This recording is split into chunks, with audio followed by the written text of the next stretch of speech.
এই যা কথা বলছি এখন, এ কথা বলো বাংলাদেশে কে বললি আমার অ্যারেস্ট করে দেবে। হাসিনা তো ফেরেশতা। নাউজুবিল্লাহ বলে দাও।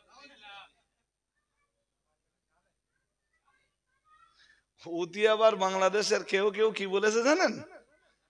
হ্যাঁ, অনেক আলেম বলেছে, বলেছে বাংলাদেশের যেসব মেয়েরা জান্নাতে যাবে, হাসিনা তাদের ভিতরে একজন। এবার বাস্তবটা আপনি মিলিয়ে নেন।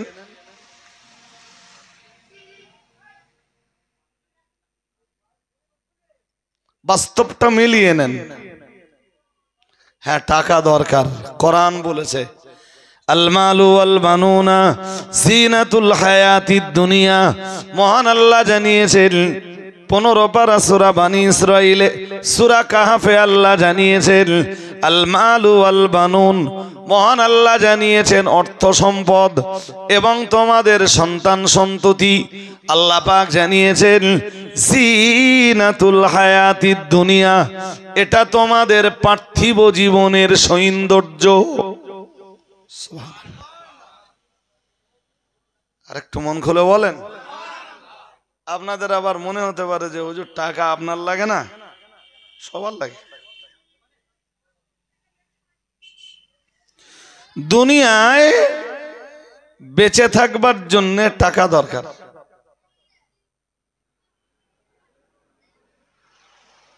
সবার দরকার, আমার দরকার, আপনার দরকার, যারা বসে আছেন তাদের দরকার, যারা দাঁড়িয়ে আছেন তাদের দরকার, আমরা যারা এসছি আমাদের দরকার, যারা আসেনি তাদেরও দরকার, আমরা যারা মুসলমান আমাদেরও দরকার, যারা হিন্দু তাদেরও দরকার। তা দরকার নেই কার। কিন্তু আজকে একটা কথা ভালো করে শিখে নেন, রাসূলুল্লাহ আল্লাহর কাছে দোয়া চাইতেন। রসুলের দোয়া মানে তো বুঝতেই পারতেছেন যে খুব মারাত্মক। রসুল একদিন আল্লাহর কাছে দোয়া চাইছেন। এক এক সময়ে তিনি তো এক এক দোয়া চাইতেন।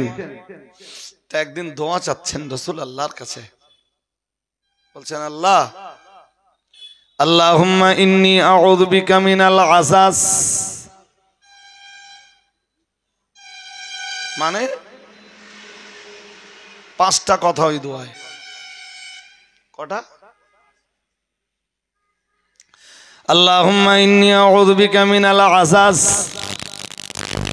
রাসূল দোয়া চাইছেন আল্লাহর কাছে, আল্লাহ আমি আপনার নিকটে দুর্বলতা থেকে আশ্রয় প্রার্থনা করছি, আমি কখনো যেন দুর্বল হয়ে না যাই।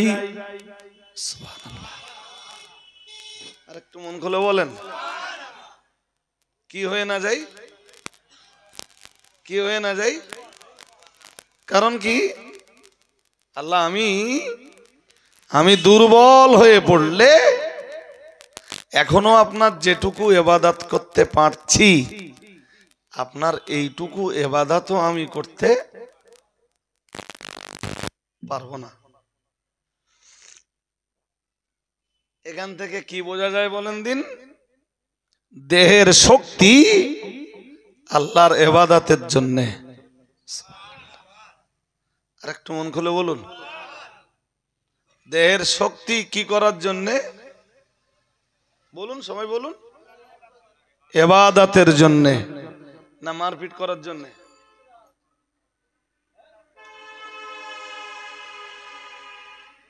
বলুন।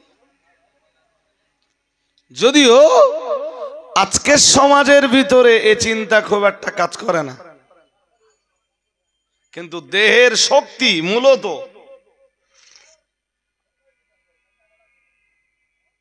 আল্লাহ শক্তি না থাকলে আমি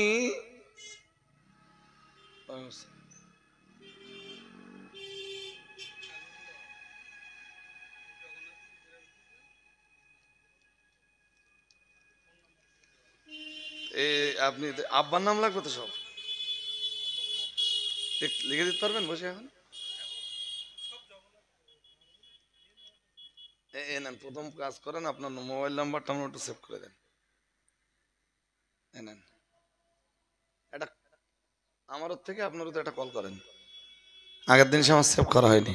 যাক, মন দেন, এক্ষুনি চলে যাবেন, খানিকক্ষণ থাকেন, আমি নেমে কথা বলছি, আমার তো আর বেশিক্ষণ হায়াত নেই এখানে। তো ভাই, সন্ধ্যাবেলা দাওয়াত করলে এই কন্ডিশন হয়। কন্ডিশন মানে মজলিস সাজিয়ে গুছিয়ে নিতে একটা কি সময় যায়, আর একদম ভরা মজলিসে তুলে দিলে ও বক্তব্য শুরু করতে 5 মিনিটও টাইম যায় না।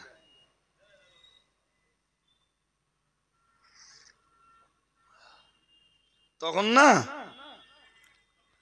তখন যেই সেই বক্তব্য শুরু করা যায়।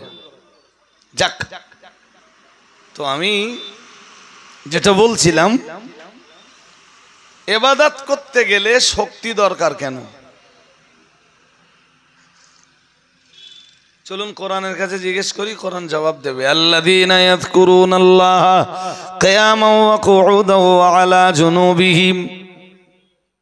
মহান আল্লাহ জানিয়েছেন, যারা আল্লাহর জিকির করে, ইয়াযকুরুনাল্লাহ, যারা আল্লাহর জিকির করে, কিয়ামান, দাঁড়িয়ে দাঁড়িয়ে। সুবহানাল্লাহ। আর পৃথিবীতে নম্বরটা ডায়াল করেন, ডায়াল করে আমার কাছে দেন। যারা আল্লাহর জিকির করে পৃথিবীতে দাঁড়িয়ে দাঁড়িয়ে, কোন কন্ডিশনে?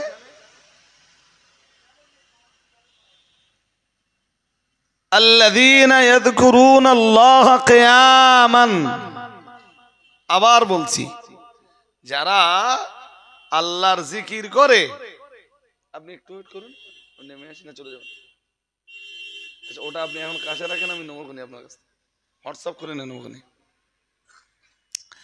তো মন দিয়ে শুনুন, যারা আল্লাহর জিকির করে দাঁড়িয়ে দাঁড়িয়ে, আর আল্লাহর জিকিরের সবচাইতে বড় পর্যায় হলো সালাত। সুবহানাল্লাহ। আর একটু মন খুলে বলেন, কোরআনকে জিজ্ঞেস করি, চলুন, কোরআন বলবে ওয়া আকিমিস সালাতা লিযিকরি। আল্লাহ বলেন ওয়া আকিমিস সালাতা, আর তুমি সালাত প্রতিষ্ঠা করো, লিযিকরি, আমার জিকিরের জন্য। তাহলে সালাতের ভিতরেই রয়েছে আল্লাহর সবচাইতে বড় জিকির। এই বড় জিকিরটা বলো আল্লাহ আল্লাহ আল্লাহ আল্লাহ। এই যে লিসানি জিকির, আল্লাহর জাতি নামের, এটা সবচাইতে বড় জিকির নয়। বড় জিকির হলো, বলুন, কিছু বলতেছেন না কেন? তাহলে বলি কি করে হুজুর? পড়ি না, তাই বলি কি করে? পড়েন না, এটা আপনার দুর্বলতা। কিন্তু সবচাইতে বড় জিকির কি? কথা বলে না। সবচেয়ে বড় জিকির কি? সালাত, নামাজ। সূরা তাহায় আল্লাহ বলেন ওয়া আকিমিস সালাতা লিযিকরি, আর তুমি সালাত কায়েম করো আমার জিকিরের জন্য।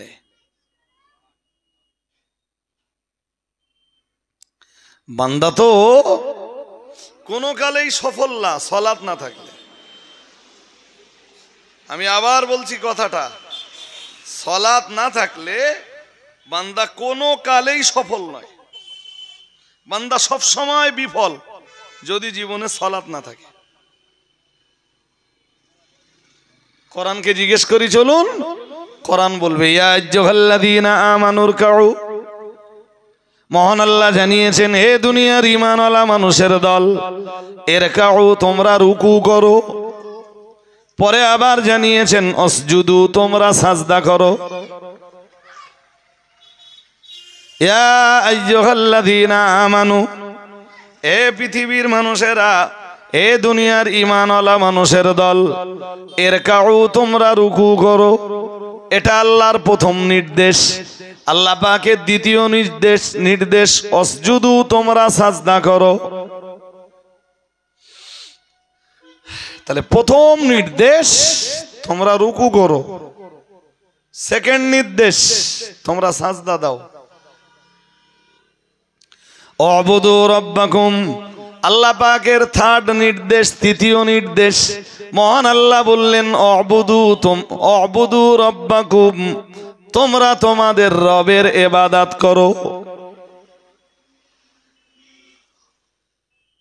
ওই একই আয়াতে এবং নির্দেশগুলি সব ঈমানদারদেরকে ডেকে।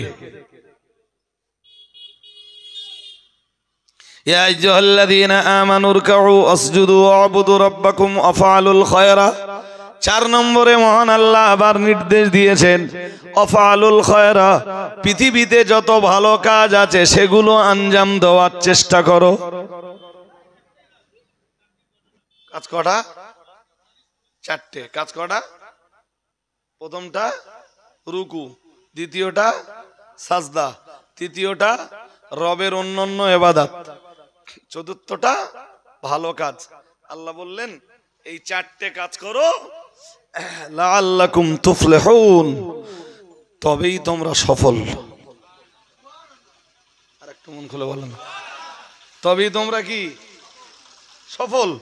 আর আমি শুরুতে ওইটা দিয়েই বলো শুরু করেছি যে সফল আর বিফল। এ দেখেন 5 তলা গগনচুম্বী বাড়ি, মাল নামাজ পড়ে না, ও বলো সফল না।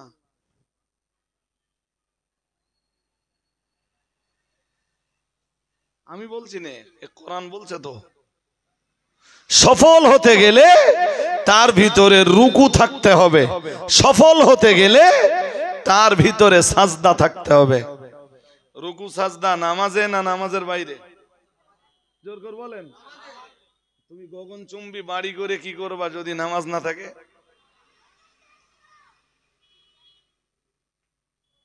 এসি গাড়ি চেপে বেরিয়ে কি করবা যদি নামাজ না থাকে?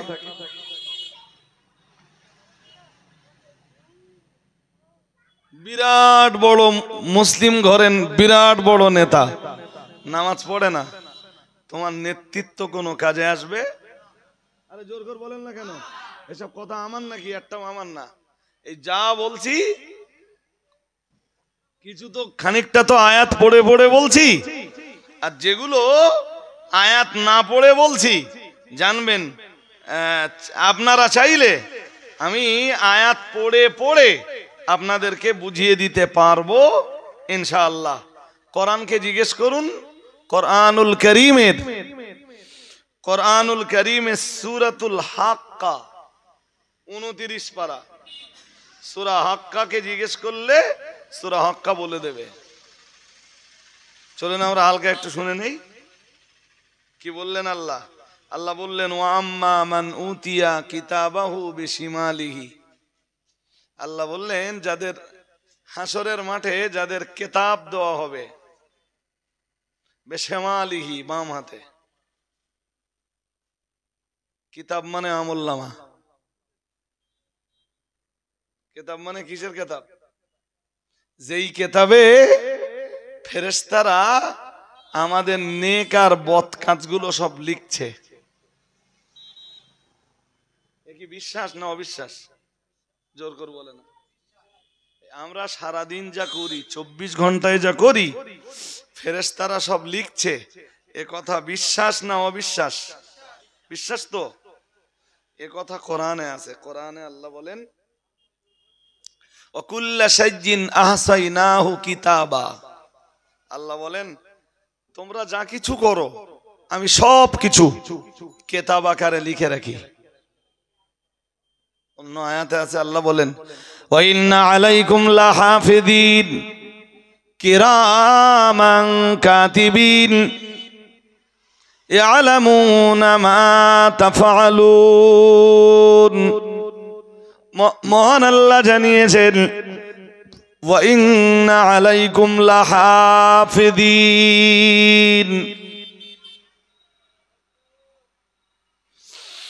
আল্লাহ বলেন তোমাদের কাছে নিযুক্ত আছে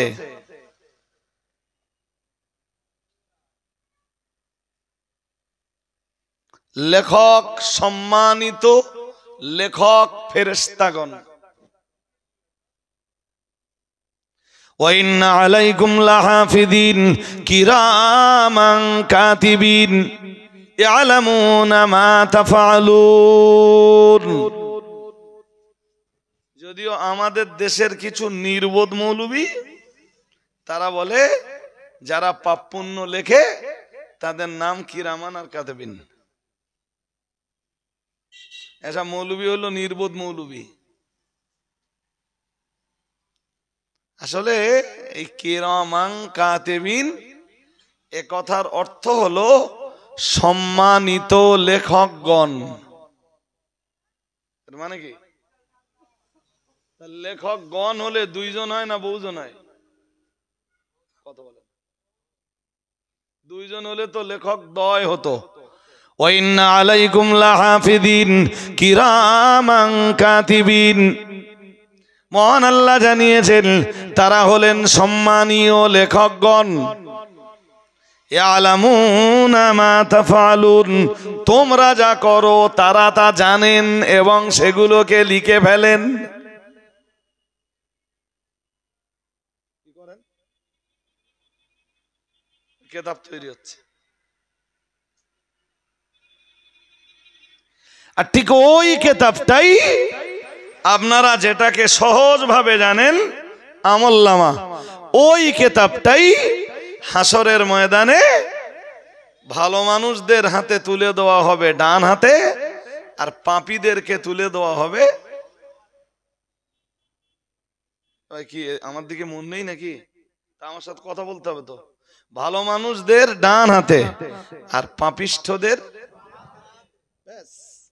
বাম হাতে। আল্লাহ তো তাই বলতেছেন, ও আম্মা মান উতিয়া কিতাবাহু বিশিমালিহি, মহান আল্লাহ জানিয়েছেন যাদের কিতাব তুলে দেওয়া হবে বাম হাতে।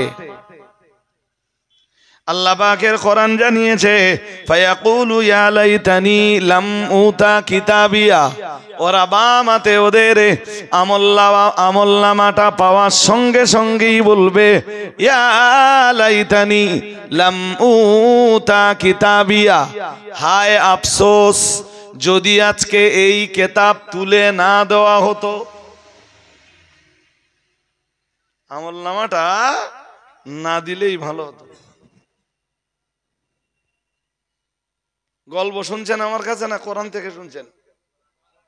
হ্যাঁ, ওরা বলবে ফায়াকুল ইয়া লাইতানি লাম উতা কিতাবিয়া, হায় আফসোস যদি আজকে আমাদের আমলনামাটা না দেওয়া হতো। এরপরে আবার বলবে ওয়ালাম আদরি মা হিসাবিয়া, আজকে আমাকে যদি হিসাব নিকাশ না দিতে হতো, অথবা আমার কাছে যদি আজকে হিসাব নিকাশ না নেওয়া হতো, কতই না ভালো হতো। ইয়া লাইতাহা কানাতিল কাদিয়া, হায় আফসোস আমার মউতটাই যদি সবকিছুর আমার মউতটাই যদি সবকিছুর সমাপ্তি টেনে আনতো, মানে আমার মউতটাই যদি শেষ হতো, মউতের পরে আর যদি কিছু না হতো, সেটাই আমার জন্য ভালো হতো। দুনিয়ায় তো তাই ভাবতাম যে মউতের পরে আর কিছু হওয়ার, দুনিয়াতে তাই ভাবতাম যে মউতের পরে আর কিছু হওয়ার নেই। তাই সেদিন আফসোস করে বলবে ইয়া লাইতাহা কানাতিল কাদিয়া, হায় আফসোস আমার মউত যদি সব কিছুর সমাপ্তি টেনে আনতো।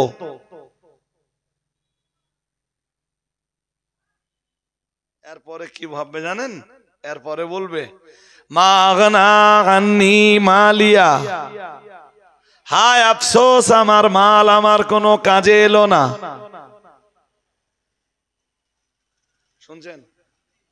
হ্যাঁ, সফলতা কি টাকায়? জোর করে বলতে হবে। সফলতা কি গগনচুম্বী আকাশ চুম্বী বাড়িতে? হ্যাঁ, সফলতা আল্লাহর ইবাদতে। আর একটু মন খুলে বলুন। এই শুরু থেকে বলো, শুধু এইটুকুই বোঝাচ্ছি আপনাদের যে কিসে সফল আর কিসে বিফল। এবার যদি বলেন হুজুর টাকার দরকার নেই, আমি তো বলছি আছে। এর মানে এই না যে টাকা কামাই করতে যে আপনি পরকালে বিফল হয়ে যান।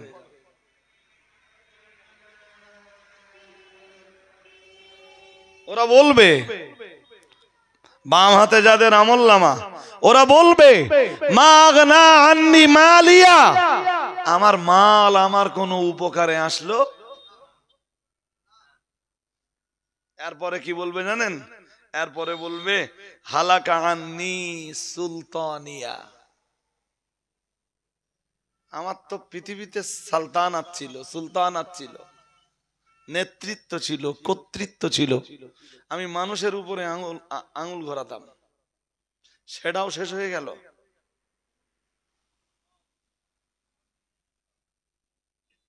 কি বুঝতেছেন নাকি? হ্যাঁ, এই পৃথিবীতে কিছু মানুষ আছে যারা কি করে, মানুষের উপরে, অথচ নিজে সোজা নেই। আমি বলছি মুসলিম পরিবারের বিরাট বড় নেতা, কিন্তু নামাজ নেই, ও সফল না। আমি কি ভুল বলেছি?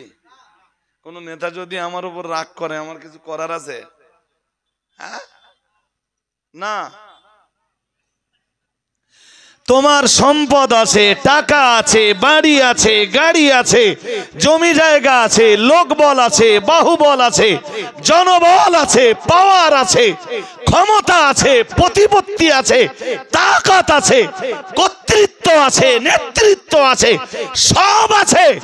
এরপরেও হাসরের মাঠে এক মুহূর্তেই সব ধ্বংস হয়ে যাবে।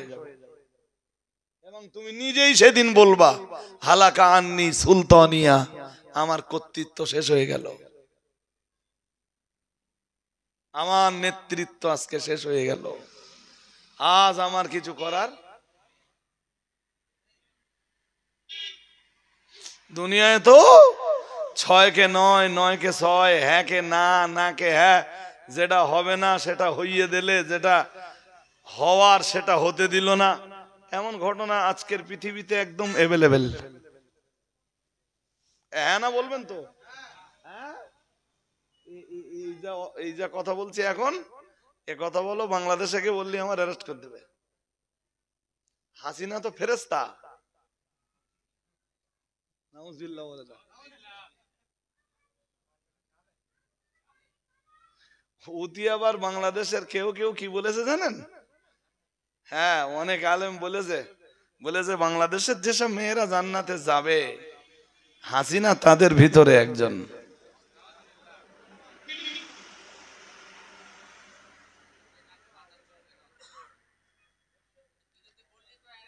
এই একটা মদ্দা কথা বলবো এবার। কোরআনে সবচেয়ে বেশি আয়াত নাযিল হয়েছে নেতাদের বিরুদ্ধে। কাদের বিরুদ্ধে? আমাদের দেশের নেতারা আবার শুনলি আমার উপরে। হ্যাঁ, কম থাক বেশি থাক, নেতাদের সাথে একটা সম্পর্কও আছে। আমি মাঝখানে একটা জলসায় গেছি,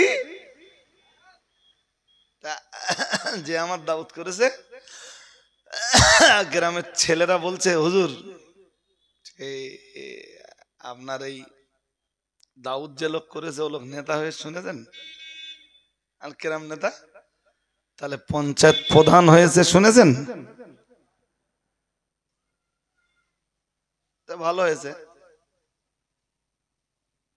আমি অফিস মতো একটা করেছে, তা আমার আবার সে প্রধান সাহেব বসালে কাছে, খুব ভালোবাসে আর কি, বিরাট ভালোবাসে। তাহলে হাবিব ভাই, সে লোকের নাম হাবিব, হাবিব ভাই জাহান্নামে যাওয়ার রাস্তা বলো খুব সহজ হয়ে গেছে, সাবধান। শুনছেন নাকি? শুনছেন? তা একটু হাসলো, বলে হুজুর দোয়া করেন যেন এই নেতৃত্বের জায়গায় বসে আমাকে জাহান্নামে যেতে না হয়।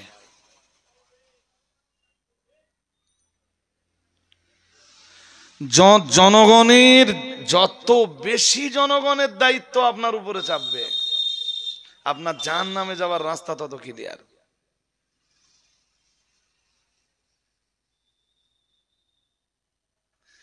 দেশের যে যত বড় হুজুর না, ওর হিসাব তত হাসরের মাঠে বেশি। নেতা কেন, হুজুরদের তাই। যার ভক্ত যত বেশি, তার হিসাব তত। আপনি যদি বলেন হুজুর কোথায় পেয়েছেন এসব দলিল আছে, আমি কোরআন পড়ে আপনার দেখিয়ে দেব। কথা কি বুঝতেছেন? আমি খুব সহজে কোরআন থেকে আপনাকে দেখিয়ে দেব। এরপরেও যদি কেউ রাগ ক্ষোভ দুঃখ করে যে হুজুর আপনি আমারে বললেন, না ভাই আপনারে বলিনি, বরং আপনাকে জাহান্নাম থেকে বাঁচানোর জন্য বলেছি। জি, আমার দিকে মন দেন, ব্যাখ্যা করবার অবকাশ নেই। কি বলছিলাম মনে আছে? রাসূল আল্লাহর কাছে দোয়া চাইছেন। কি দোয়া মনে নেই? আল্লাহুম্মা ইন্নী আউযু বিকা মিনাল আযাস। রাসূল দোয়া চাইছেন আল্লাহর কাছে, আল্লাহ আপনি আমায় দুর্বলতা থেকে রক্ষা করুন। আমি মুহাম্মাদুর রাসূলুল্লাহ সাল্লাল্লাহু আলাইহি ওয়াসাল্লাম কখনোই যেন দুর্বল হয়ে না যাই। সুবহানাল্লাহ। বাজি সামনের দিকে আসেন, সামনের দিকে আসেন। বসলে হয়, সব আসতেছে আর পিছন দিকে বসে পড়তেছে। নবী কি দোয়া চাইছেন? আল্লাহ আমি দুর্বলতা থেকে, আরবিটা আপনাদের হবে না হয়তো, এই বাংলা দোয়াটা করবেন। আল্লাহ আপনার কাছে আমি দুর্বলতা থেকে আশ্রয় প্রার্থনা করছি। এমনি তো আমি আপনার ইবাদতের হক আদায় করতে পারি না আল্লাহ, তাতে যদি বিভিন্ন কারণে আমার দেহ আরো দুর্বল হয়ে যায়, যেটুকু ইবাদত করছিলাম সেটুকু হয়তো হবে না আল্লাহ, তাই আপনার কাছে আমি আশ্রয় চাইছি দুর্বলতা থেকে। বাংলা দোয়াটা করবেন। আল্লাহ পাকের নবী পরি আবার দোয়া চাইতেন, আল্লাহুম্মা ইন্নী আউযু বিকা মিনাল আযাস ওয়াল কাসাল।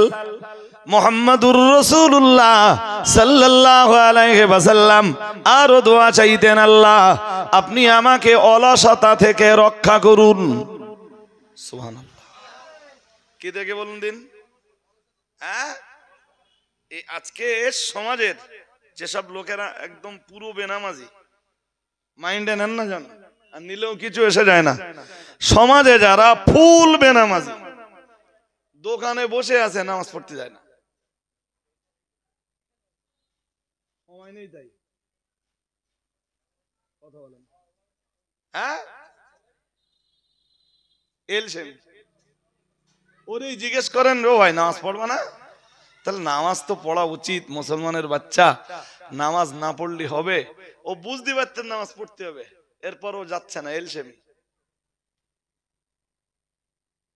মা চাচিদের গল্প, বিকেল বেলার গল্প গুজব করতে করতে আসর চলে যায়, আর হাঁস মুরগির খাবার খাওয়াতে খাওয়াতে মাগরিব চলে যায়।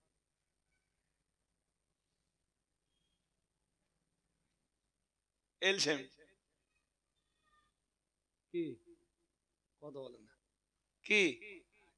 হ্যাঁ, মাগরিবের নামাজ বলো মসজিদে পড়িয়েছে, এশার নামাজ আর আজান হচ্ছে, বাড়ি আছে, কোনো কাজ নেই, গেলে হয় এলসেমি। আজকে যাও না। নবী ১৫০০ বছর আগে আল্লাহর কাছে আশ্রয় চাইছেন, আল্লাহুম্মা ইন্নী আউযু বিকা মিনাল আযাস ওয়াল কাসাল। আল্লাহ আপনি আমাকে অলসতা, এলসেমি থেকে রক্ষা করুন, আমি যেন অলস হয়ে না যাই। ভাই এই অলস লোক কখনো সফল হয় না। মাঠে দেখবেন দু একজন অলস চাষি আছে, মাঠে টাটে তারা যায় না, তার কাছে চাষও ভালো। তো ইবাদতের মাঠের মাঠে জমি আছে অথচ জমির মালিক কুড়িয়ে বা অলস, জি মাঠে চাষ যেমন ভালো হয় না, ধার্মিকতার জায়গাতে দাঁড়িয়ে অলস হলে এখানকার ফলনও ভালো। আচ্ছা, একদম সহজ কথা। সুতরাং কোনো অলসতা নয়, আমাকে নামাজ পড়তে হবে। শয়তান তো এলসেমের জন্য আপনি যাতে অলস হয়ে পড়েন, শয়তান চেষ্টা করবে এত ঠান্ডা আজকে আর উঠতে হবে না। এখন কেউ গায়ে ঠান্ডা পানি লাগায়, কাঁথা কম্বলের ভিতরে একটু আরাম আয়েশ কর।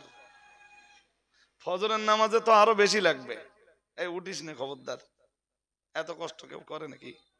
কিন্তু মনে রাখুন, নবীজি বলেন একটা হাদিস, আল্লাহ পাকের রাসূল জানিয়েছেন, হুফাতিল জান্নাতু বিল মাকারিহি আও কামা ক্বালা আলাইহিস সালাম মুহাম্মাদুর রাসূলুল্লাহ সাল্লাল্লাহু আলাইহি ওয়াসাল্লাম।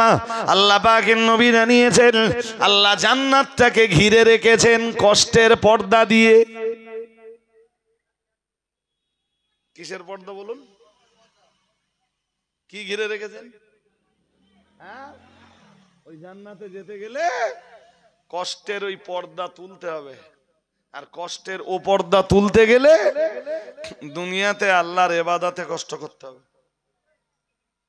এই যে ঠান্ডা পানি স্কিনে লাগাচ্ছেন না, যেই লাগাচ্ছেন, জান্নাত আল্লাহ যে কষ্টের পর্দা দিয়ে ঘিরে রেখেছেন, ওই পর্দা আল্লাহ তুলে দিবেন। আপনার জান্নাতে ঢুকবার, আপনার জান্নাতে যাওয়ার, আপনার জান্নাতে প্রবেশের রাস্তা আল্লাহ ক্লিয়ার করে দেবেন। কি বুঝতে অসুবিধা হচ্ছে? হ্যাঁ জি, এই সামনে গরমের দিন, গরমের দিনে রোজা অনেক লম্বা, এক গরমের দিন আবার রোজা অনেক।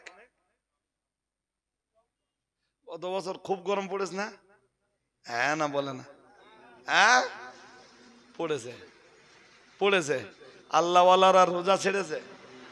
হ্যাঁ, ওই যে কষ্ট করেছে, ওই কষ্টের বিনিময়ে আল্লাহ জান্নাত যে কষ্টের পর্দা দিয়ে ঘিরে রেখেছেন, ওই কষ্টের পর্দাটা আল্লাহ একটু সরিয়ে দেন।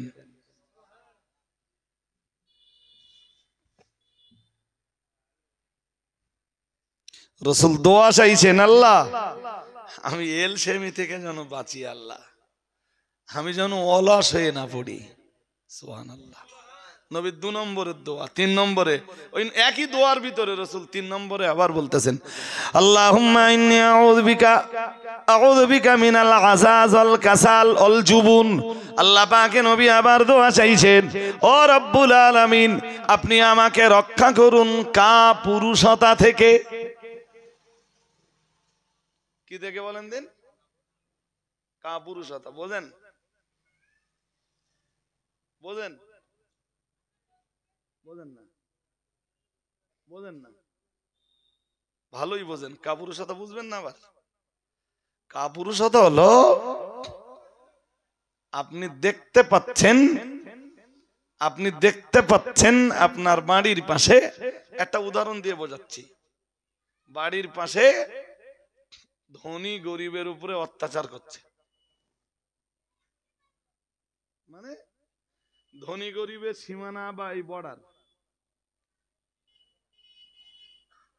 ধনী কিছু একটা করতে যেয়ে গরিবের দিকে 3 হাত ঢুকে গেছে, সত্যি সত্যি ওইটা বর্ডার, ধনী গরিবের দিকে 4 আঙ্গুল আর পাবে না, কিন্তু ধনীর দরকার জায়গাটা, ও কাজ করতে যেয়ে 3 হাত এগিয়ে এলে কাজ শুরু করেছে, গরিব যে বাধা দিছে, বাধা দিতেই গরিবের পিঠে পড়েছে বাড়ি।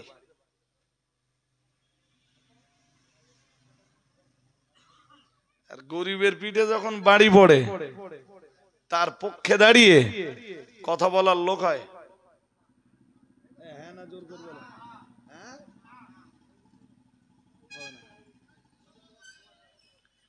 তা গ্রামে এত এত লোক আছে, এত মানুষ আছে, কেউ গরিবের পক্ষে কথা বলল না। এরা বীর পুরুষ না কাপুরুষ? জোর করে বলেন। ওটাই রাসূল বলছেন, আল্লাহ আমার সামনে অন্যায় হবে, আমার সামনে কেউ অপরাধ করবে, আমি কথা বলতে পারবো না। আল্লাহ এটা তো কাপুরুষতা, আল্লাহ আপনার কাছে আমি এই কাপুরুষতা থেকে আশ্রয় চাইছি। কথা শুনছেন নাকি? কি কাপুরুষতা বুঝতে পেরেছেন? পারেননি? ক্লিয়ার হয়নি? হয়েছে? হয়েছে। মার্কেটের দোকানদারদের একটা ইউনিটি আছে, একতা আছে, দোকানদার সমিতি আছে, আছে না নেই? কথা বলেন, আছে না নেই? সব জায়গায় আছে। এরপরেও 8টা-10টা ছেলে হঠাৎ এসে কারোর একটা দোকানের শাটার ফেলে দোকান বন্ধ করতে যাচ্ছে। এরকম ঘটনা ঘটনা ঘটনা। হ্যাঁ, এই তোর গা কে পাঠিয়েছে? তাহলে নেতা পাঠিয়ে দিয়েছে। পুরো এলাকা নীরব, কেউ কোনো কথা বলে না। নেতার বিরুদ্ধে কথা বললে মার খাবো। বীর পুরুষ না কাপুরুষ? হ্যাঁ, কাপুরুষ সব দাঁড়িয়ে দাঁড়িয়ে দেখে বাড়ি চলে গেল। এই তো চলতেছে এখন, চোজ্জার মুলুক তার। আমি নিজের চোখে দেখেছি, দোকানের শাটার ফেলে দিয়েছে, 3 মাস বন্ধ। কত? হ্যাঁ, আমার নিজের নলেজে আছে, রাত্রের বেলা দোকান লুট হচ্ছে। কারা লুট করেছে সেও জানা গেছে, বাট গরিব আর শ্যামাল খুঁজে পাইনি। এই তো দুনিয়া।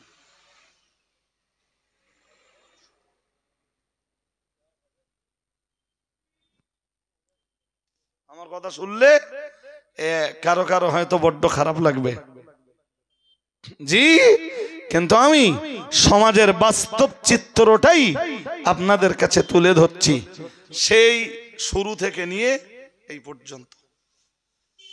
আমরা অধিকাংশরাই কাপুরুষ।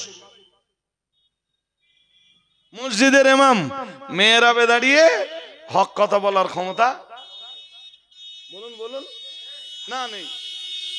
হক কথা বললি ওর ইমামতি বটতলায়। ইমামতি, তোমার আর নামাজ পড়াতে আসতে হবে না, তোমার চাকরি কালকেতে। আরে বাবা, ইমাম হক কথা বলবে কি কেমনে? সমাজের যে লোকগুলো মসজিদ কমিটিতে এসছে তারা সব সমাজের প্রভাবশালী, নামাজ পড়ে পড়ে না সব গল্প তাদের। তারা মসজিদ কমিটিতে ঢোকবার যোগ্য না, জোর করে ঢুকেছে।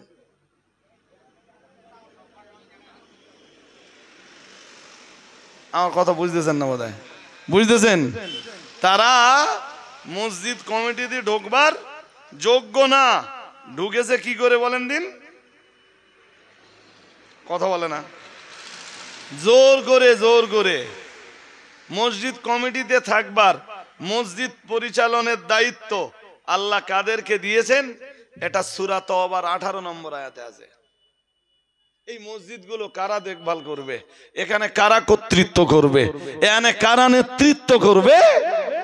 আল্লাহ সূরা তওবার 18 নম্বর আয়াতে সেটা দিতেছে। মেলান দেখি। ইন্নামা ইয়ামুরু মাসাজিদাল্লাহ মান আমানা বিল্লাহি ওয়াল ইয়াউমিল আখিরি ওয়া আকামাস সালাতা ওয়া আতাস যাকাতা ওয়া লাম ইয়াখশা ইল্লাল্লাহ ফাআসা উলাইকা আইয়াকুনু মিনাল মুহতাদিন। সবাই বলেন আল্লাহু আকবার। আর একটু আওয়াজ তুলে বলেন। এই আমার দিকে তাকান সবাই, মন দেন, আর আমার দিকে মন দেন। অন্য মনস্ক থাকলে কথা বোঝা যায় না। মসজিদের নেতৃত্ব দিতে গেলে, মসজিদের দায়িত্বে থাকতে গেলে 5টা গুণ লাগবে। কটা? জোর করে বলে না। 5টা। কি কি জানেন?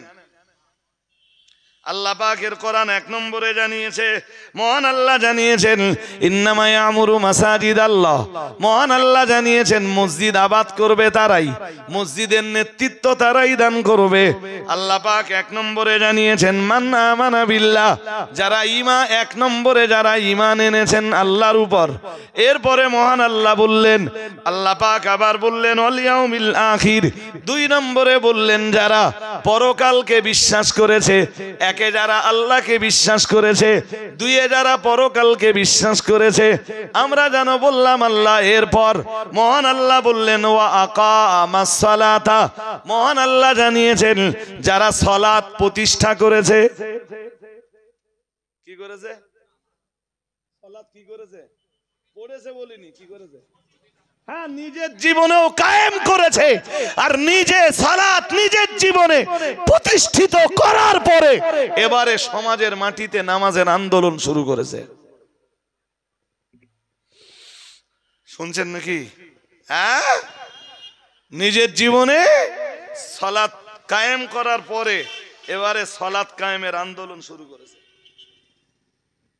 তাহলে মসজিদের নেতৃত্ব দিতে গেলে 3 নম্বরের যে যোগ্যতাটা থাকতে হবে, সে যোগ্যতাটার নাম, জোর করে বলে না, সালাত। ঘুরে আসেন দিন, দেখবেন অধিকাংশ মসজিদের নেতৃত্বে যারা আছে তার গা শুক্রবার ছাড়া আর কোন নামাজ,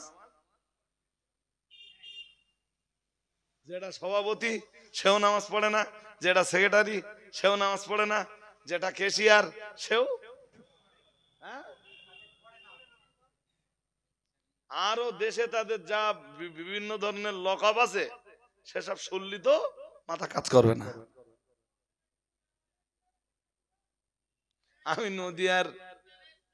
আমি নদিয়ার লালগোলায় গেছি। এদিকে এদিকে আমার দিক তাকান, ওদিকে মন দিলে হবে না ভাই। নদিয়ার লালগোলা না, ভগবান গোলা, সে নাম ধরলেও আবার বেয়াদবি হয়ে যায়। নদিয়ায় গেছি একটা, না মুর্শিদাবাদ, ভগবান গোলা মানে মুর্শিদাবাদ।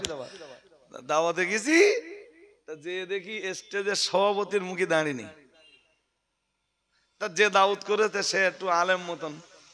তা আমি তারে ডেকে বললাম, হলো ভাই, এই তোমার কাছে সভাপতি? তা শুধু শুধু এখানকার সভাপতি না, কিছু করার নেই, আমাদের মসজিদেরও সেক্রেটারি, মসজিদের সেক্রেটারি আর জলসা মজলিসের।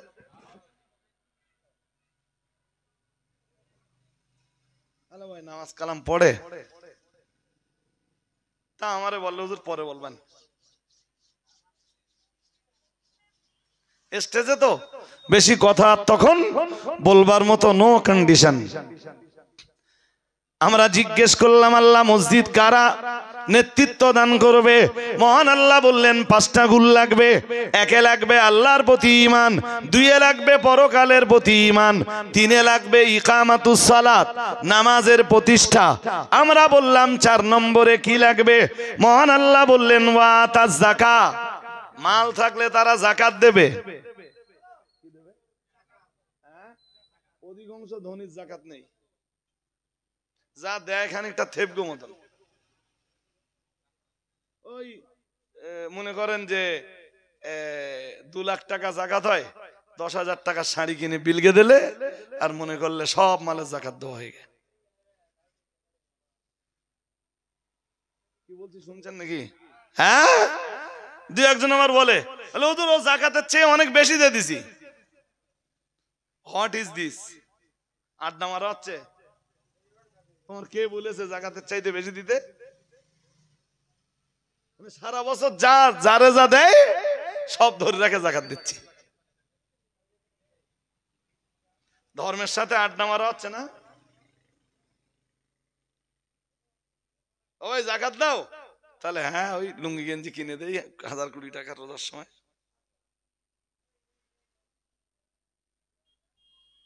যাকাতের মাল তোমার, যাকাতের মাল তোমার না গরিবের? হ্যাঁ, গরিবের মাল খরচ করার অধিকার তার, তুমি খরচ করে লুঙ্গি কিনতে চাচা? আমার কথা বুঝতে পারেনি বোধ হয়। যাকাতের টাকার মালিকানা কার? কথা বলে না, গরিবের তো। তা চাচা তুমি টাকা খরচ করে লুঙ্গি কিনতেছো? নাম্বার 5, মসজিদের নেতৃত্ব দিতে গেলে 5 নম্বরে যে গুণটা লাগবে, ওয়ালাম ইয়াখশা ইল্লাল্লাহ, আল্লাহ ছাড়া তারা আল্লাহ ছাড়া তারা কাউকে ভয় পায় না। শুনছেন, আজকে যারা মসজিদের নেতৃত্ব দিচ্ছে কি, আল্লাহ বললেন যারা মসজিদের নেতৃত্ব দেবে আল্লাহ ছাড়া তারা কাউকে ভয় করবে না। আজকে যারা মসজিদের নেতৃত্ব দিচ্ছে শুধু আল্লাহকেই ভয় করে না। আর সবাইকে করে না আমি সেটা বলতে চাচ্ছি না, মোটেই আল্লাহর ভয় নেই। সেই মালগুলোরে ধরে সব মসজিদের নেতৃত্বের জায়গায় বসিয়ে দেওয়া হয়েছে। আল্লাহ আল্লাহ এ জাতির সফলতা কেমনে আসবে? জি, শুরু করেছিলাম সফলতা আর বিফলতা দিয়ে। ঠিক আমার টাইম বল খবর হয়ে গেছে। হাজারিন, তো আমি আমার বক্তব্যের প্রাসঙ্গিকতা বাড়বো না। জি, এমনি আজকে পৌষ মাসের 1 তারিখ, তাই তো? পৌষ মাসে লোকের দাউদ কম হয় আর আমার পৌষ মাসে চাপ বেশি।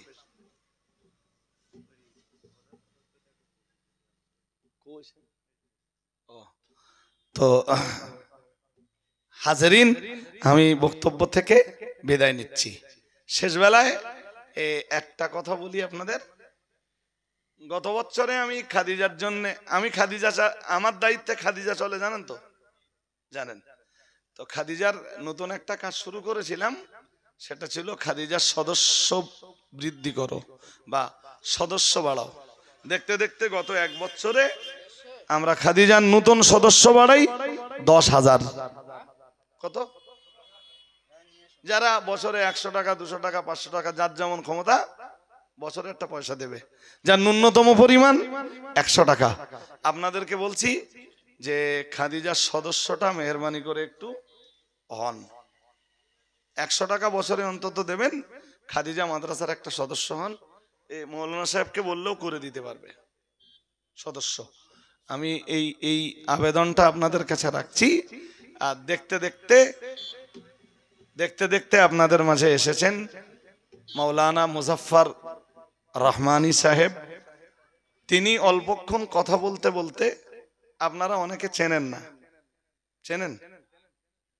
এই তো চিনে গেছেন তাহলে, যাক।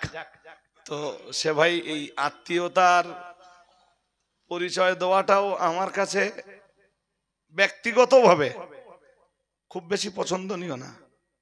আজকের একটা শ্রেণীর সমাজ শেষ হয়েছে এই রক্ত, বংশ, আত্মীয়তার সম্পর্কের লড়াই করতে করতে।